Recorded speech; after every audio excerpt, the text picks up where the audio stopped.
أعوذ بالله من الشيطان الرجيم بسم الله الرحمن الرحيم سنة من قد أرسلنا قبلك من رسلنا ولا تجد لسنتنا تحويلا أقم الصلاة لدلوك الشمس إلى غسق الليل وقرآن الفجر إن قرآن الفجر كان مشهودا ومن الليل فتهجد به نافلة لك عسى أن يبعثك ربك مقاما محمودا وقل رب ادخلني مدخل صدق واخرجني مخرج صدق واجعل لي من لدنك سلطانا نصيرا صدق الله المولانا العظيم وصدق رسوله النبي الكريم ما كان محمد أبا أحد من رجالكم ولكن رسول الله وخاتم النبيين وكان الله بكل شيء عليما إن الله وملائكته يصلون على النبي يا أيها الذين آمنوا صلوا عليه وسلموا تسليما اللهم صل على سيدنا مولانا محمد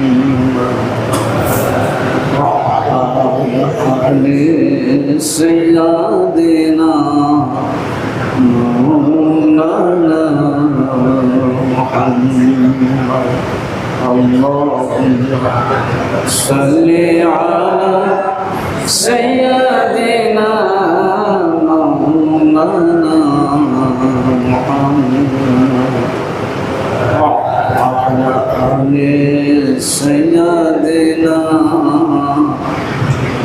مولانا محمد इश्क महबूब खुदा जिस दिल में हासिल नहीं इश्क महबूब खुदा जिस दिल में हासिल नहीं लाखों मोमिन हो मगर ईमान में कामिल नहीं अल्लाह सल्ले अला सय्यदना मौलाना व अला आलि सय्यदना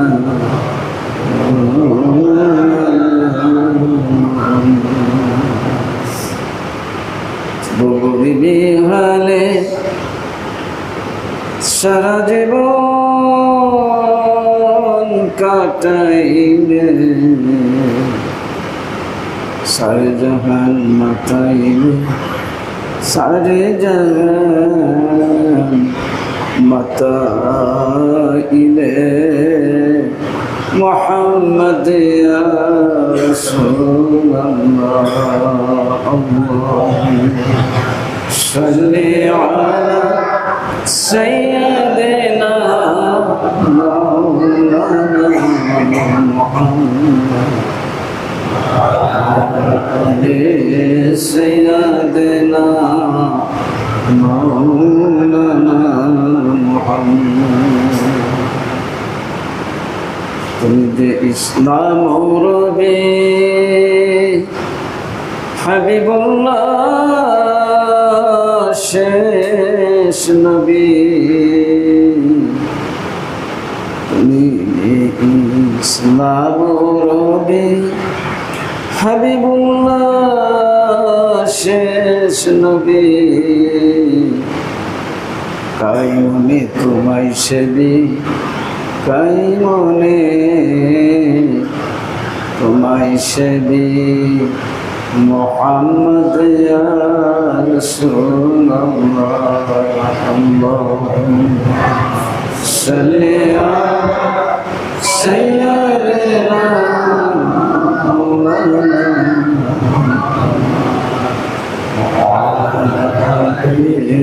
سيدنا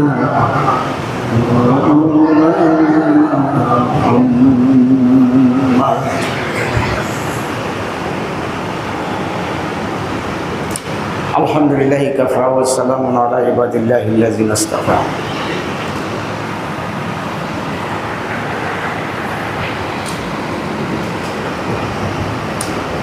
سبحان الله وبحمده سبحان الله العظيم لا إله إلا الله وحده لا شريك له له الملك وله الحمد يحيي ويميت وهو على كل شيء قدير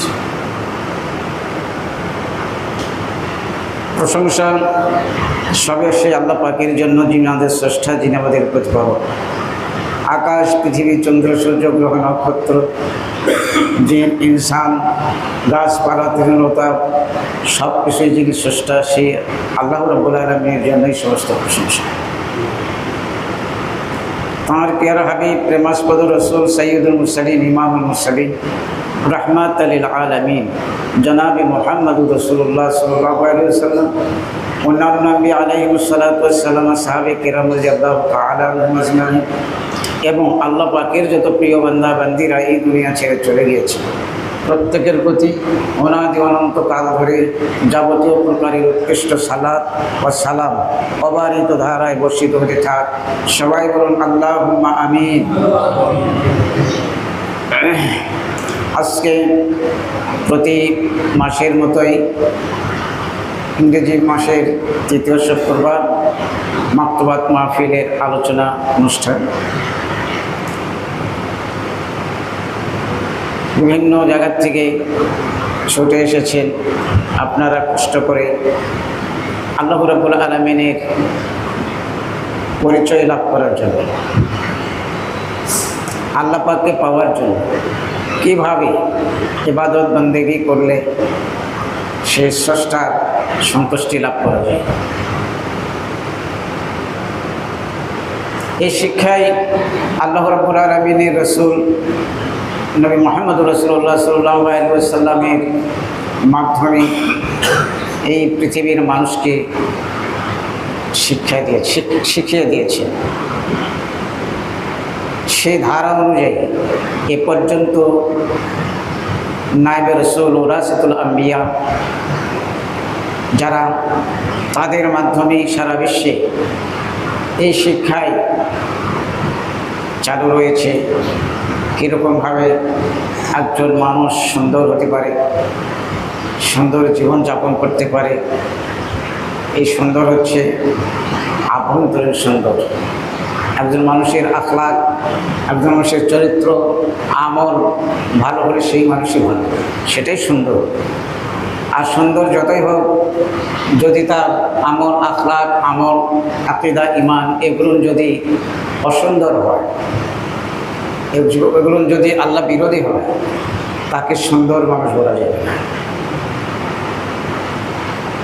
সুন্দর মানুষ তারাই যাদের প্রতি আল্লাহ রাব্বুল আলামিন রহমত বর্ষণ করেছে। তারা কারা? আল্লাহ রাব্বুল আলামিন বলেন, ইন্না রাহমাতাল্লাহি কারীবুম মিনাল মুহসিনিন। মুহসিন যারা, তাদের নিকটেই আল্লাহ রাব্বুল আলামিন রহমত রেখেছেন। কারীবুম মিনাল মুহসিনিন, এই রহমত, আল্লাহ পাকের রহমতই হচ্ছে পৃথিবীর সবচেয়ে শ্রেষ্ঠতম নিয়ামত। যে নিয়ামত আল্লাহ রাব্বুল আলামিন তার রাসূলকে দান করেছে। তিনি ঘোষণা করেছেন, ইন্না আরসালনাকা ইল্লা রাহমাতাল লিল আলামিন। হে রাসূল, আমি আপনাকে সমস্ত জগতে রহমত স্বরূপ প্রেরণ করেছি। এই রহমত যারা তার সঙ্গে সংশ্লিষ্ট হয়েছেন তারা খাসভাবে রহমত পেয়েছে। এছাড়া পৃথিবীর প্রতিটি মাখলুক এই রহমত লাভ করতে পারে। তার ওসিলা শুধু নবী মুহাম্মাদুর রাসূল, তিনি রাহমাতুল লিল আলামিন।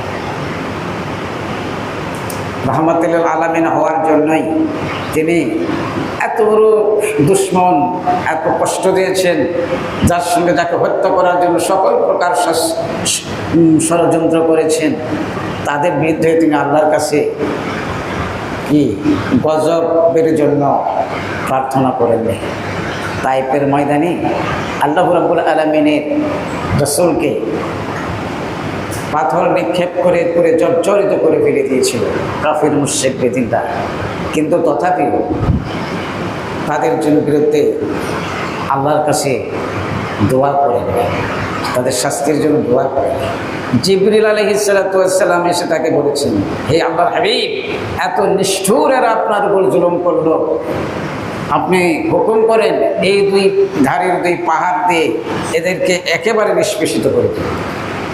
আল্লাহ রাসূল বলেন, না, আমি সেটা চাই না, বরং সুবহান, একেই বলা হয় রাহমাতুল লিল আলামিন। সেই তার থেকেই এই রহমত যারা রাসূলের খাস উম্মত, রাসূলের প্রত্যেকটি আদর্শকে নিজের জীবনে যারা প্রতিষ্ঠিত করে, তারা আল্লাহ রাসূলের পক্ষ থেকে ওয়ারাসাতুল আম্বিয়া হিসাবে এই নিয়ামতের অংশ তারা লাভ করবে। জোরে বলুন সুবহানাল্লাহ। ওয়ারাসাতুল আম্বিয়া, যারা আল্লাহর ওলি, যারা পীর মাশায়েখ বুজুর্গানিদ্দিন উলামায়ে হক, তারা তখন এইটা লাভ করবে যখন রাসূলের প্রত্যেকটি সুন্নাত নিজের জীবনে বাস্তবায়ন করবে এবং এই চেষ্টা করবে। আর আমরা সাধারণ মানুষ যদি ওই রহমত লাভ করতে চাই, ওই সমস্ত মানুষের কাছে আমাদেরকে বসতে হবে, তাদের সঙ্গ দান করতে হবে, তবে তো রহমত পাবো। কথা ঠিক না বেঠিক? ওই রহমত পেতে হলে আল্লাহ রাব্বুল আলামিনের ওই খাস বান্দাদের সঙ্গে আমাদেরকে যোগাযোগ রাখতে হবে। কথা ঠিক না? সরকারি কোনো উপঢৌকন পেতে হলে আমরা সাধারণত সরকারের সঙ্গে যাদের লিঙ্ক আছে, এখন বর্তমানে এই শাসনের আমলে আওয়ামী লীগের কোনো ঊর্ধ্বতন কর্মকর্তার সঙ্গে সরকারি কোনো কিছু পাওয়ার জন্য যোগাযোগ করবে? কার সাথে? বিএনপির একবার ছোট্ট নেতা হলেও তার সঙ্গে যোগাযোগ করলে লাভ হবে। কথা ঠিক না? এই জন্য আল্লাহ পাক বলেন, বান্দারে, তুমি যদি আমার ওই খাস বান্দাদের সঙ্গে লাভ করো, তুমি আল্লাহ রাব্বুল আলামিন আমার যে রহমত নিয়ামত এগুলো তোমার জন্য আমি জাপ করে দেব। বলুন সুবহান। কারীবুম মিনাল মুহসিনিন, জানিয়ে দিচ্ছেন আল্লাহ, তোমরা রহমত পেতে হলে তোমরা মুহসিনদের সঙ্গ লাভ করো, তাদের কাছে থাকো। কারীবুম মিনাল মুহসিনিন, তাদের কাছে আছে রহমত। আমরা সেই পথেই এসেছি, সেই পথেরই পথিক আমরা, যারা আল্লাহ রাব্বুল আলামিনের নৈকট্যধারী বান্দা, আল্লাহর প্রিয়তম বান্দা, সেই তাদের এই সিলসিলায়, তাদের এই পথে আমরা রয়েছি, তাদের সঙ্গেই আমরা সম্পর্ক রাখি। আল্লাহ রাব্বুল আলামিন আমাদেরকে আমরুন এই পথে এবং তাদের অনুকরণ করার জন্য তৌফিক দান করুন। সবাই বলুন আল্লাহুম্মা আমিন। আজকে মাত্র পাঠ হবে 192তম মাত্র,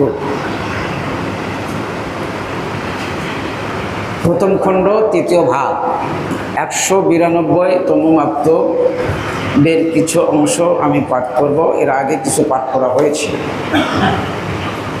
বাকি অংশ পাঠ করব।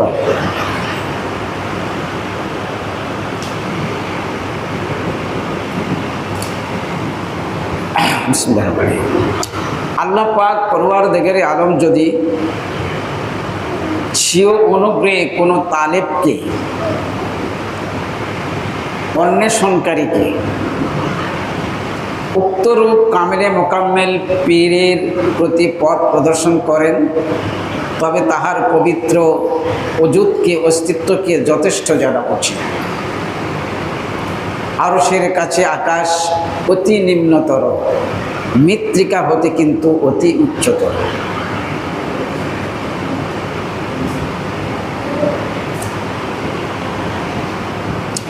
এবং পূর্ণরূপে নিজেকে তদীয় হস্তে সমর্পণ করা আবশ্যক। তাহার সন্তুষ্টিতে নিজের সৌভাগ্য ও অসন্তুষ্টিতে দুর্ভাগ্য জানা দরকার। ফলকথা হচ্ছে নিজের যাবতীয় আকাঙ্ক্ষা তাহার সন্তুষ্টির অনুকূলে করা কর্তব্য।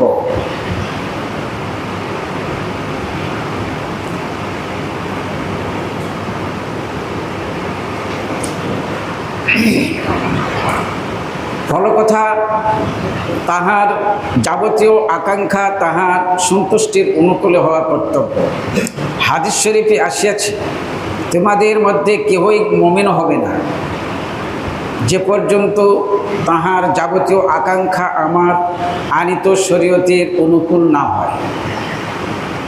জানা আবশ্যক যে পীরের সংসর্গের আদর সম্মান রক্ষা করা ও উহার শর্তসমূহ বজায় রাখা এই আধ্যাত্মিক পথের জন্য একান্ত আবশ্যক।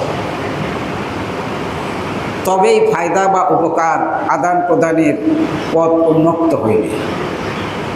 ইহা ব্যতীত সংসর্গের কোনো ফল লাভ হইবে না ও পীরের মজলিসে অবস্থানেরও কোনো উপকার দর্শিবে না।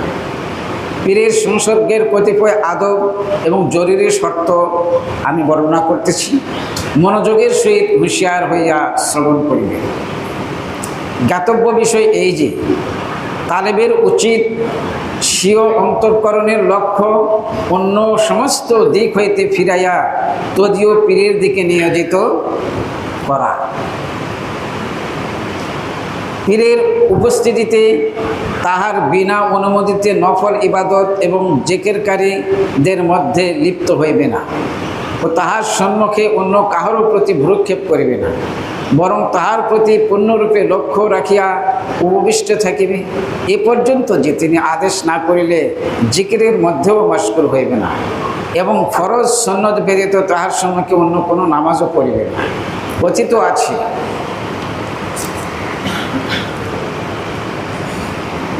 আছে, যে বর্তমান সময়ে বাদশাহের সম্মুখে তদীয় উজির দণ্ডায়মান ছিল। ইতিমধ্যে তাহার পায়জামার দিকে নজর পড়ায় হস্ত দ্বারা উহার বন্ধনী দুরস্ত করতেছিল। তখন বাদশাহের দৃষ্টি তাহার প্রতি পতিত হল।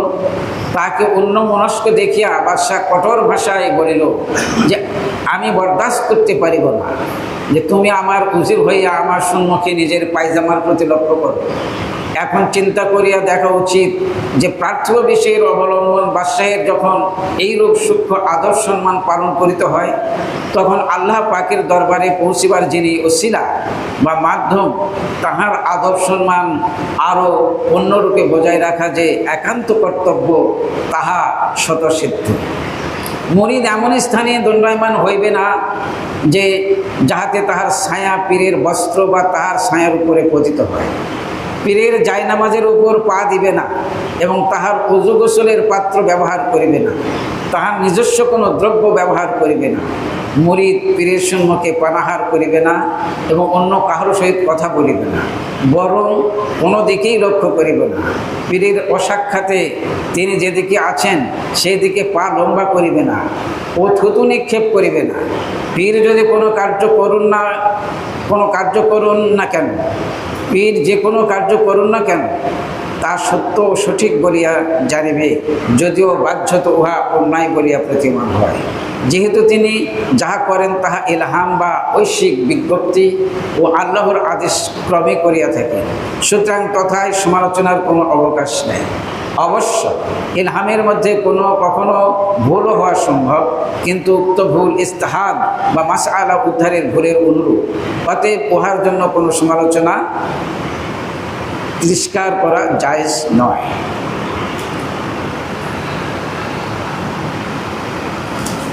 এ পর্যন্ত আমরা আলোচনা করব খুব মনোযোগ সহকারে কথাগুলো শুনবে। মুজাদ্দিদ আল পিসানি শায়েখ আহমদ ফারুকী সিন্দি রহমতুল্লাহ, তিনি 1000 বৎসরের মুজাদ্দিদ, অর্থাৎ তিনি রাসূল সাল্লাল্লাহু আলাইহি ওয়াসাল্লামের 1000 বৎসরের পরে এই পৃথিবীতে আগমন করছে। তার সম্মুখে অনেক ভবিষ্যৎবাণী রয়েছে। আল্লাহ রসুল তার সম্পর্কে অনেক কথাই বলেছেন এবং সেই হাদিস আলিম ওলামারা, যে কোনো কেউ দাবি করলে তো হবে না যে আমি অমুক ব্যক্তি। মুজাদ্দিদ আল পিসানি শায়েখ আহমদ ফারুকী সিন্দি রহমতুল্লাহ আলাইহি তৎকালীন সময়ে পাক ভারত উপমহাদেশে যখন তিনি আত্মপ্রকাশ করলেন, তার পদক্ষেপে, তার প্রচেষ্টায় এই পাক ভারত উপমহাদেশ সবচেয়ে বড় যে জুলুম ছিল সেটা হচ্ছে বাদশাহ আকবরের নিজের বানানো দ্বীন-ই ইলাহি। কথা বোঝাতে পারলাম? দ্বীন-ই ইলাহি, এই দ্বীন-ই ইলাহির নাম হচ্ছে সুন্দর, দ্বীন-ই ইলাহি, আল্লাহর দ্বীন। কিন্তু এর ভিতরে এমন কিছু তিনি সংশ্লিষ্ট করেছেন যে মুসলমানদের খাতনা বন্ধ করে দিয়েছে, গরু জবাই বন্ধ করে দিয়েছে, মাদ্রাসা বন্ধ করে দিয়েছে এবং পূজার প্রবর্তন করেছে। সকল ধর্মের সার নিয়ে একটা ধর্ম তৈরি করে তার নাম দিয়েছে দ্বীন-ই ইলাহি। এটা কি আল্লাহর কাছে গ্রহণযোগ্য? আল্লাহ রাব্বুল আলামিন এত বড় একটা জালিমকে প্রতিহত করার জন্য সে 1000 বৎসরের মুজাদ্দিদ, শ্রেষ্ঠ মুজাদ্দিদ হযরত মুজাদ্দিদ আল পিসানি শায়েখ আহমদ ফারুকী সিন্দি রহমতুল্লাহ আলাইহিকে প্রেরণ করেছে, যার পদক্ষেপে বাদশাহ আকবর তো পরাজিত হয়েছে এবং তার সঙ্গে পাল্লা দিতে গিয়ে সে নিহত হয়েছে নির্মমভাবে।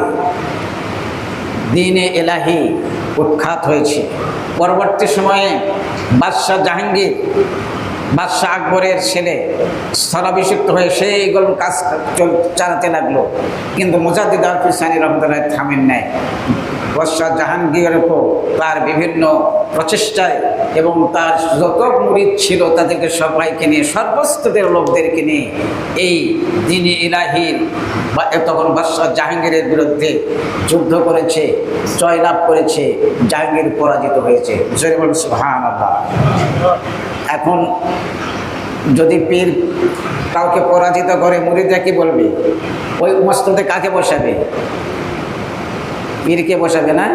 উনি এখন, ওনারা সবাই মিলে ওনাকে প্রস্তাব দিলেন, হুজুর আপনি এই মসজিদের এখন অধিকারী, আপনার প্রচেষ্টায় এত বড় একটা অন্যায়, এত বড় একটা জুলুম প্রতিহত হয়েছে এবং পরাজিত হয়েছে, বাদশাহ জাহাঙ্গীর বন্দী হয়েছে। উনি বললেন, না, আমি এই মসনদ দখল করার জন্য এই চেষ্টা করি নাই, এই যুদ্ধ করি নাই। এই মসনদ যার আছে তারই থাকবে, বাদশাহ জাহাঙ্গীরকে এখানে বসাও, কিন্তু কতগুলো শর্ত সাপেক্ষে। যতগুলো দ্বীন-ই ইলাহির রয়েছে, আইন রয়েছে, সবগুলো বাতিল করতে হবে। ইসলামের শরীয়তে অনুযায়ী রাষ্ট্র পরিচালনা করতে হবে। এইগুলোর কিছু, এবং মুসলমানদের যেগুলো ধর্মীয় অনুভূতি আঘাত হানি যেগুলো কাজকর্মকাণ্ড ছিল, এগুলোর সব প্রবর্তন করতে হবে। তবে বাদশাহ জাহাঙ্গীরই এখানে বসবে। বাদশাহ জাহাঙ্গীর নিজের ভুল বুঝতে পারলেন। তিনি মনে করেছিলেন যে এই ফকির, এই লোক এই বাদশাহী নেওয়ার জন্য এগুলো করতেছে, কিন্তু তখন বুঝতে পারলেন যে না, উনি আল্লাহর ওয়াস্তে কাজ করেছে, মসনদ দখল করার জন্য নয়। তখন তিনি তার কাছে মুরিদ হয়ে গেলেন। বলুন সুবহান। বাদশাহ জাহাঙ্গীর মুজাদ্দিদ আল পিসানি শায়েখ আহমদ ফারুকী সিন্দি রহমতুল্লাহ আলাইহির কাছে মুরিদ হয়ে গেলেন। কত বড় স্তরের আল্লাহর ওলি হলে এত বড় একটা কাজ করতে পারে। শুধু এটা নয়, তৎকালীন যুগে যে সমস্ত ভণ্ড পীর ছিল, তরিকার নামে বিভিন্ন ভণ্ডামি করছিল, সেগুলোরও তিনি উৎখাত করেছেন, সংশোধন করে দিয়েছেন। তখন শুধুমাত্র তরিকায় মোজাদ্দেদিয়া, নকশবন্দিয়া মোজাদ্দেদিয়া তখন প্রচার প্রসার চলল। এই অনুসারে মানুষ তখন আল্লাহর ইবাদত বন্দেগী, শরীয়তের এবং মারিফতের দিকে তখন মুসলমানরা চলে আসলো। এই পাক ভারত উপমহাদেশ শিরক বিদআত থেকে মুক্ত। সেই মোজাদ্দেদ আল হুসাইনি রহমতুল্লাহি আলাইহি তার জীবনে এটা বলার অর্থ হচ্ছে তিনি কত বড় দরের আল্লাহর ওলি ছিলেন। তিনি তার মুরিদদেরকে যে উপদেশ দিচ্ছেন, এর আগে হয়েছে মুরিদ এবং মুরাদ বিষয়ে আলোচনা এই বক্তব্যের প্রথম পর্যায়ে। তো এই মুরাদ পর্যায়ের ওলি কামেলে মোকাম্মেল পীর যদি কারো ভাগ্যে জোটে, যদি এই পথ প্রদর্শন করেন, তবে তাহার পবিত্র অযুতকে যথেষ্ট জানা উচিত। তার স্থায়িত্ব এবং তার অস্তিত্বকেই মুরিদের জন্য যথেষ্ট জানা উচিত। মুরিদ তাকেই একমাত্র মানবে এবং তার কথা মতো চললেই আল্লাহকে পাওয়া যাবে, এই বিশ্বাস করাই তার জন্য যথেষ্ট হবে। কেননা তিনি পুরা সুন্নতের পাবন্দি, সুন্নত ছাড়া তারা চলবে না। আর আজকালকার কিছু পীর আছে সুন্নতের ধার ধারবে না, ফরজই মানে না, পর্দা মানে না, নামাজ ঠিক মতন পড়ে না, এরকম পীর আসে না? ওরাই হচ্ছে আসলে আমাদের ইসলামের কলঙ্ক, ওরাই হচ্ছে পীর মাশায়েখদের কলঙ্ক। ওদের কাছে, ওদের জন্যই হক সিলসিলার পীরগুলো আজ মানুষের কাছে বিশ্বাস্য হতে পারতেছে না, মানুষের কাছে তাদের কথাগুলো বোঝাতে পারতেছে না। প্রতিবন্ধকতা পীরেরাই, ওই ভণ্ড পীরেরাই, এগুলোরও তিনি সংশোধন করে দিয়েছিলেন।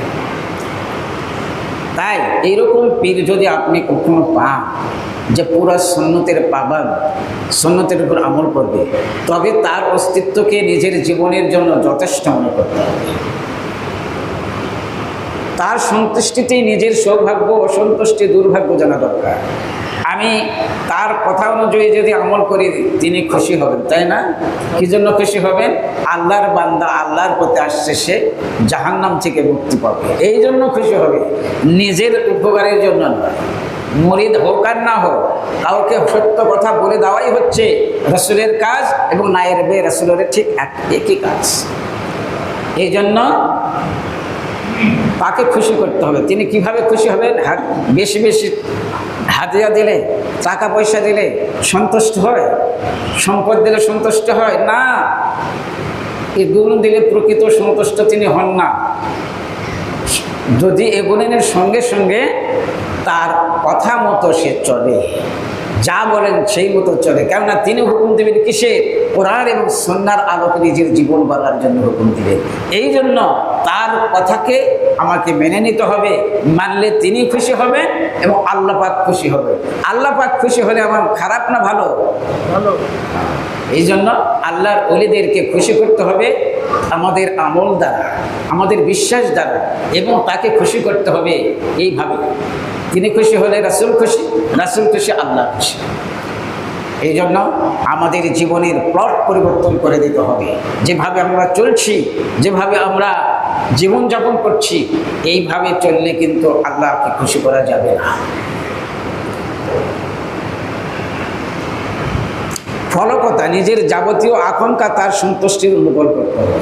আমার আকাঙ্ক্ষা, আশা যা কিছু আছে তার সন্তুষ্টি অর্জনের জন্য করতে হবে। আমি আশা আকাঙ্ক্ষা বাস্তবায়ন করতে গেলে এমন কিছু করব না যাতে করে আমার পীর মাশায়েখ আমার উপর অসন্তুষ্ট হয়ে যায়। আর পীর মাশায়েখ অসন্তুষ্ট হবে যদি আমি শরীয়ত বিরোধী কোনো কার্যকলাপে লিপ্ত হই। হাদিস শরীফে এসেছে, তোমাদের মধ্যে কেউ মুমিন হবে না যে পর্যন্ত তাহার যাবতীয় আকাঙ্ক্ষা আমার আনিত শরীয়তের অনুকূল না হয়। হাদিস শরীফ রাসূল সাল্লাল্লাহু আলাইহি ওয়াসাল্লাম, যে তোমাদের ভিতরে কেউ মুমিন হতে পারবে না যতক্ষণ পর্যন্ত তার আমল, আখলাক, আকীদা শরীয়তের অনুকূল না হয়। আর শরীয়তের অনুকূল এই কথাটা এই জন্য বলেছেন যে যিনি আমাকে শরীয়ত শিক্ষা দিচ্ছেন, যিনি আমাকে শরীয়ত শিক্ষা দিচ্ছেন তার কথা অনুযায়ী আমি শরীয়তের অনুকূল কাজ করতে পারব, এবং তিনি যদি এই কাজ করি, তার অনুকূলে কাজ করি, তাহলে আমার পীর খুশি হয়। শরীয়তের অনুকূলে কাজ করলে পীর খুশি হবে, আর শরীয়তের অনুকূলে না হলে আমার পীর খুশি হবে না। এই জন্যই বলা হয়েছে শরীয়ত, এখানে বলা হয়েছে যে শরীয়তের অনুকূল হতে হবে। আর শরীয়ত অনুকূল হতে হলে এই যে আগে বললো যে আমাকে শরীয়তপন্থী, যিনি শরীয়তকে যথাযথভাবে পালন করে, এই জন্য এইরকম পীরের সাহাবাত ইখতিয়ার করতে হবে এবং তারই ইত্তেবা করতে হবে। কথা বোঝাতে পারলাম?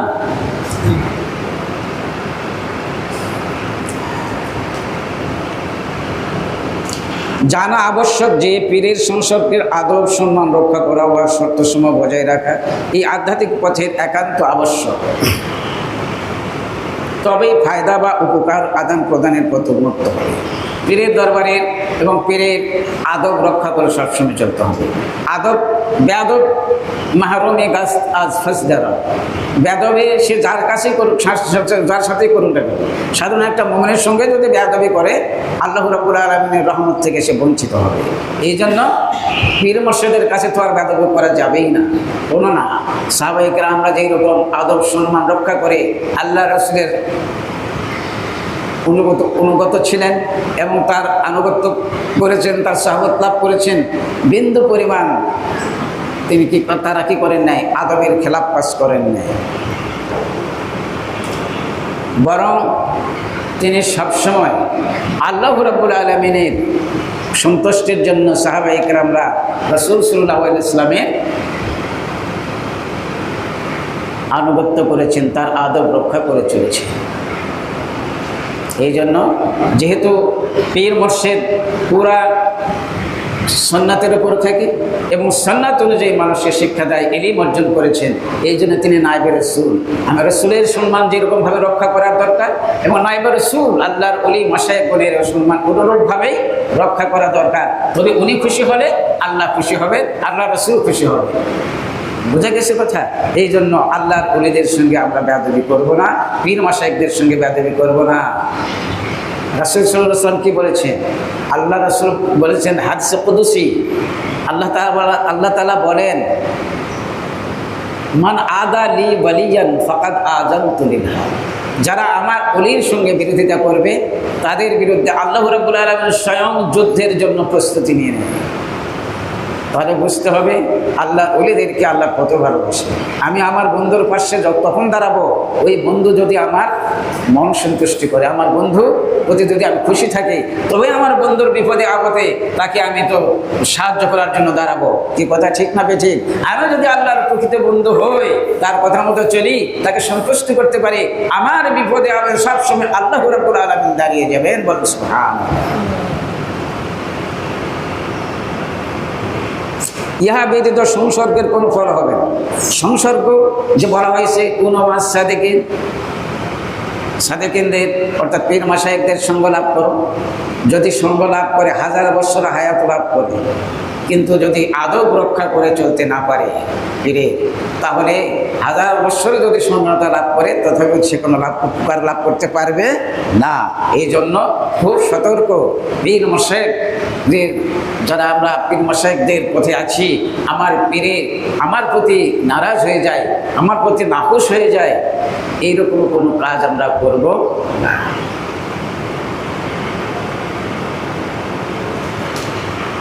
পীরের সংসর্গের কতিপয় আদব বর্ণনা করা হচ্ছে এখানে। মুজাদ্দিদ আল-ফিসানী রাহমাতুল্লাহ আলাইহি বলেছেন যে পীরের কাছে, পীরের সঙ্গে কীরকম আদব রক্ষা করতে হবে জানি না, তো শিক্ষা দেওয়া দরকার। এই জন্য উনি ওনার মুরিদদেরকে শিক্ষা দিয়েছেন কি আদব রক্ষা করতে হবে, আর এটা শিক্ষা না দিলে তো তারা শিখবে না। কথা ঠিক না? এই জন্যই তিনি শিক্ষা দিয়েছেন। জ্ঞাতব্য বিষয় এই যে তালেবের উচিত, আমি এটা এই পরবর্তীগুলোর খুব জটিল ব্যাখ্যায় যাব না, শুধুমাত্র আমি আপনাদের কাছে এই বর্ণনাগুলো দেব, আপনারা খুব মনোযোগ সহকারে শুনবেন, খুব বেশি দীর্ঘায়িত করব না। জ্ঞাতব্য বিষয় এই যে তালেবের উচিত সে অন্তঃকরণের লক্ষ্য অন্য সমস্ত দিক হইতে ফিরিয়া পীরের দিকে নিয়োজিত রাখা, অন্তরটাকে পীরের দিকে নিয়োজিত রাখতে হবে। কাজ কাম উঠা বসা সকল কিছু যা কিছু করতেছে তার দিকে লক্ষ্য রাখবো। আমি যে কাজ করতেছি আমার সামনে যদি পীর থাকে ওই কাজ আমি করতে পারবো না, যদি অন্যায় পারবো আমার মালিক যদি উপস্থিত থাকে, আমি মালিক অসন্তুষ্ট হয়ে যায়, আমি কোনো কাজ করতে পারবো? কোনো কাজ করতে পারবো না। এই জন্য পীরের উপস্থিতিতে অনুপস্থিতিতে সকল অবস্থায় তার সন্তুষ্ট অসন্তুষ্টির দিকে লক্ষ্য রেখে আমাকে কাজ করতে হবে। পীরের কাছে যখন থাকবো, পীর মশাইখ ছাড়া অন্য কোনো দিকে ভ্রুক্ষেপ করবো না, তাকাবো না। তার অনুমতি ছাড়া আমরা বাহিরেও যাব না বিনা অনুমতিতে, এবং অন্য কারোর প্রতি ভ্রুক্ষেপও করব না। এমনকি পীরের উপস্থিতিতে আমরা জিকিরেও লিপ্ত হব না। একমাত্র পীরকেই কেন আমার পীর কখন কোন নিয়ামত আমাকে দিবে, কোন কথা আমাকে বলবে, আমার পীর আমাকে কী উপদেশ দিবে, এগুলো যদি আমি পূর্ণমনস্ক থাকি তাহলে তো আমি ওই নিয়ামত থেকে বঞ্চিত হয়ে যাব। আর আমার পীর যা কিছু বলবেন, আল্লাহ রাব্বুল আলামিনের অসন্তুষ্টমূলক কোনো কাজ কোনো কথা তিনি বলবেন না।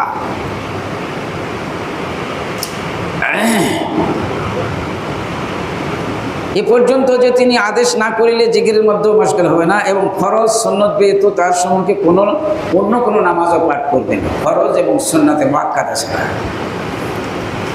বর্তমান সময়ের এটার একটা উদাহরণ দিয়েছি মুজাদ্দিদ আল ফিসানি, তৎকালীন সময়ের একটা উদাহরণ, যে বর্তমান সময়ের বাদশাহের সম্মুখে তাহার উজির দণ্ডায়মান ছিল। ইতিমধ্যে তাহার পায়জামার দিকে নজর পড়ায় হস্ত দ্বারা উহার বন্ধনে দুরস্ত করতেছিল। তখন বাদশাহের দৃষ্টি তাহার প্রতি পতিত হল। তাহাকে অন্যমনস্ক দেখিয়া বাদশাহ কঠোর ভাষায় বলিল যে, আমি বরদাস্ত করতে পারিব না, তুমি আমার উজির হইয়া আমার সম্মুখে নিজের পায়জামার প্রতি লক্ষ্য করো। এইটা বাদশাহের মেজাজে লেগে গেছে, তার অন্তরে লেগে গেছে, আমার সামনে আমার উজির নিজের পায়জামা বলল, এটা একটা বেয়াদবির লক্ষ্য।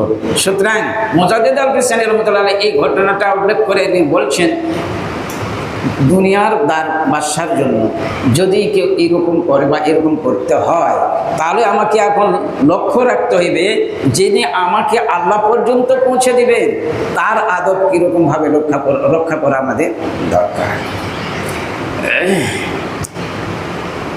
মুরিদ এমন স্থানে দণ্ডায়মান হইবে না যাহাতে তাহার ছায়া পীরের বস্ত্র বা তাহার ছায়ার উপর পতিত হয়।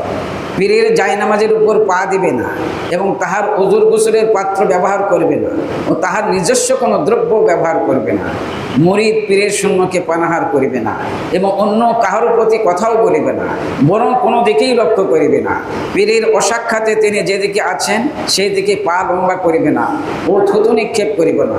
পীর যে কোনো কার্য করুন না কেন তা সত্য ও ঠিক বলিয়া জানিবে, যদিও বাহ্যত উহা অন্যায় বলিয়া প্রতীয়মান হয়, যেহেতু তিনি তাহা করেন ইলহাম বা ঐশ্বিক বিজ্ঞপ্তি ও আল্লাহর আদেশক্রমে।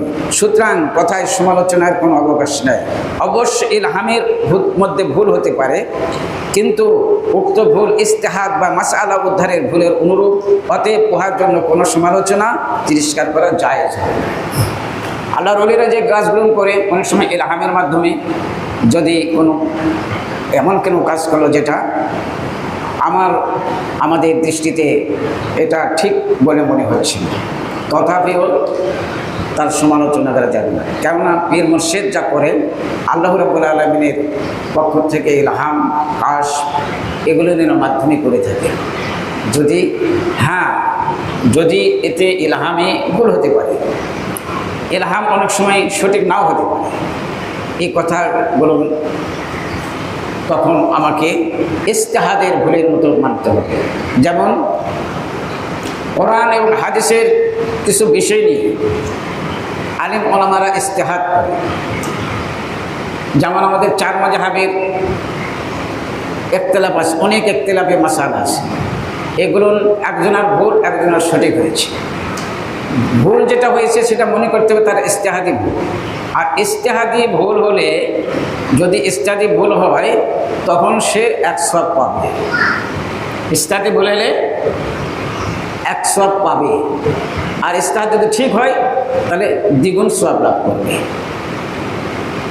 ইজতিহাদ করেছে, ইজতিহাদি ভুল হতে পারে, তখন এই ইজতিহাদ ভুল, তখন তাকে এই ইজতিহাদি ভুলের জন্য তাকে চেষ্টা করেছে, কষ্ট করেছে, এই জন্য আল্লাহ পাক তাকে বঞ্চিত করবে না। এই আধ্যাত্মিকের পথিক যারা আল্লাহ রাব্বুল আলামিনকে পাওয়ার জন্য যে মুজাহাদা করে, যে চেষ্টা করে, এই চেষ্টা করে যে বিষয়গুলো তারা লাভ করে, এই ইলহামের ভিতরে ভুল হয়ে যেতে পারে অনেক সময়। এই ভুলগুলো সেই ইস্তাহাদি ভুলের মতোই মনে করতে হবে, আর তার আদব রক্ষা করে আমাকে চলতে হবে। হ্যাঁ, যদি এমন কোনো ভুল হয়ে যায় যেটা শরীয়ত গর্হিত হয়ে যাচ্ছে, তখন আদর্শ সহকারে তাকে এই বিষয়টাকে জিজ্ঞাসা করতে হবে। তাকে বিষয়টা বলা হবে না যে আপনার একটা ভুল হয়ে গেছে, এটা করতেছেন, এটা করতেছেন না, এইটা না, হুজুর এই মাসলাটা কী হবে, এইভাবে তাকে জিজ্ঞাসা করতে হবে। আমি তো এই মশলাটার ব্যাপারে এইরকম দেখেছি, তো এটার মশলা কী হবে, খুব ভালোভাবে একাকি যদি আপনার কাছে ধরা পড়ে, তাকে আদর্শ সহকারে এটা স্মরণ করে দিতে। আল্লাহ পাক আমাদেরকে সবাইকে পীর মাশায়েখের যারা আমরা যাদের কাছে বায়াত হয়েছি, এই পীর ও মাশায়েখদের আদব রক্ষা করে চলব এবং তাদের কথাগুলো আমরা যথাযথ প্রতিপালন করব। শরীয়ত বিরোধী কোনো কার্যকলাপে লিপ্ত হব না,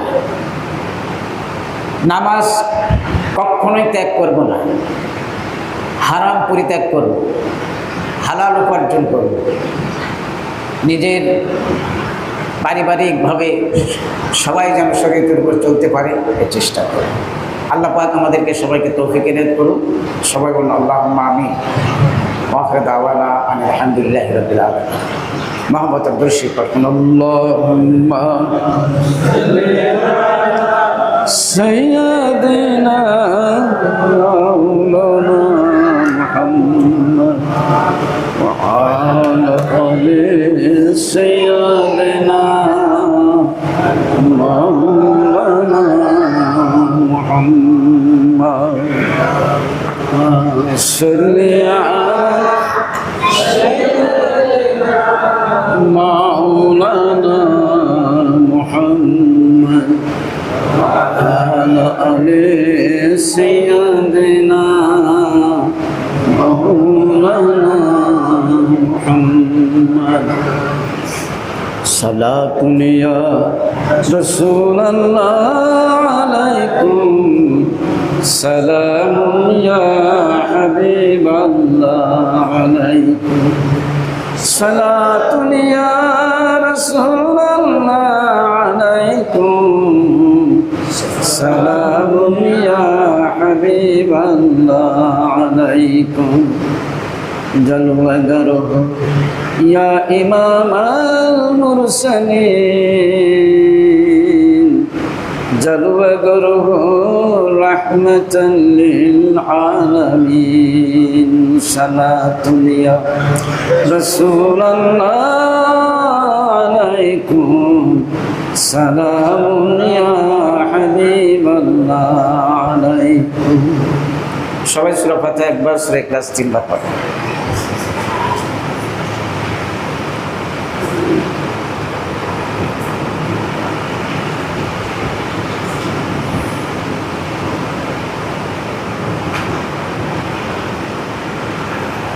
الفاتحة اللهم آمين.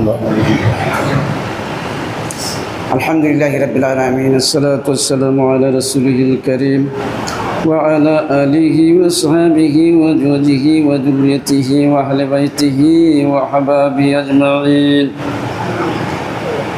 রব্বুল আলামিন পরওয়ারদিগারে আলম, আমরা তোমার গুনাহগার বান্দা মাবুদ সিয়াকার খাতাকার।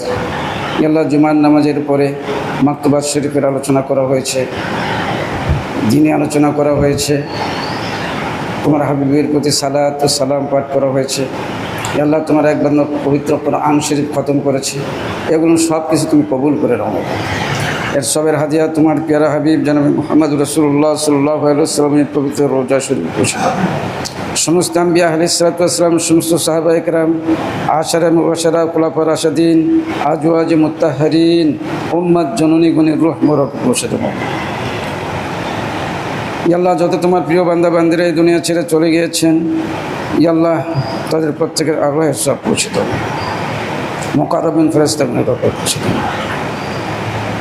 দয়া করে মেহেরবানি করে তোমার এই সমস্ত প্রিয়জনদের ওসিলা করে তামাম দুনিয়ার মাটির নিচে যত মুমিন মুমিনা মুসলিম মুসলিমা কবরের শাহিত রয়েছেন আল্লাহ তুমি তাদেরকে সবাইকে ক্ষমা করে দাও, কবরের জিন্দেগি সুখময় করে দাও, কবরকে রিয়াজুল জান্নাত বানিয়ে দাও, বেহিসাব জান্নাতের ফয়সালা করে দিও।